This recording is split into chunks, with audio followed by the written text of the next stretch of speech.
ថសិក្ខាបទានីឧបោសថសីលវសេនៈអ៊ីម៉ាញ់ចរតੰអ៊ីម៉ាញ់ចតិវសង្សាធុកੰកត្វាអបមាតេនសម្មារខេតពាំងអ្នកទាំងឡាយក៏បីធ្វើនៅសិក្ខាបទទាំងឡាយទាំង8នេះឲ្យប្រពៃត្រូវរក្សាអកាលកំណត់ថ្ងៃនេះនិងយប់នេះដោយសេចក្តីមិនប្រមាទគឺថាកុំបីទ្វេប្រហែសឡើយ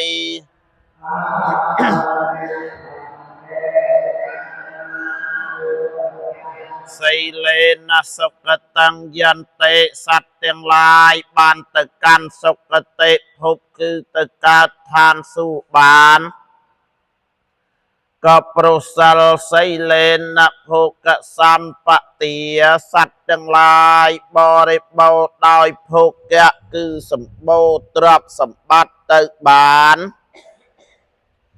ក៏ប្រសិលសីលេននិព្ពុតੰយន្តិសត្វទាំងឡាយបានទៅកាន់ទីរំលត់ទុក្ខពលគឺព្រះនិព្វានបានក៏ប្រសិលតាស្មាសីលੰវិសោធយេព្រោះឯតនេះហើយជនជាសប្បុរសក៏បីជំរះនៅសិលរបស់ខ្លួនគឺថាកុំឲ្យសៅមកឡើយកេកៃវៈអណ្ដាំងចាមរិយវៈវាលថੰពេយ៉ាងវៈពុតតាំងនយៈណាំងវៈអេកកੰតទេវសីលੰអនុរខិមានកាសាពេសលាហោថសទាសគារវាសត្វត្រដេវិចរក្សានៅខ្លួនរបស់វាយ៉ាងណាមិញសត្វចាមរិយរក្សានៅកន្ទុយរបស់វាយ៉ាងណាមិញបុគ្គលមានភ្នែកតែម្ខាងគេប្រឹងរក្សានៅភ្នែករបស់គេយ៉ាងណាមិញមាតាមានកូនប្រុសតែមួយគេប្រឹងរក្សានៅកូនរបស់គេព្រោះហេតុនេះហើយជនជាសប្បុរសពលគឺឧបាសកឧបាសិកា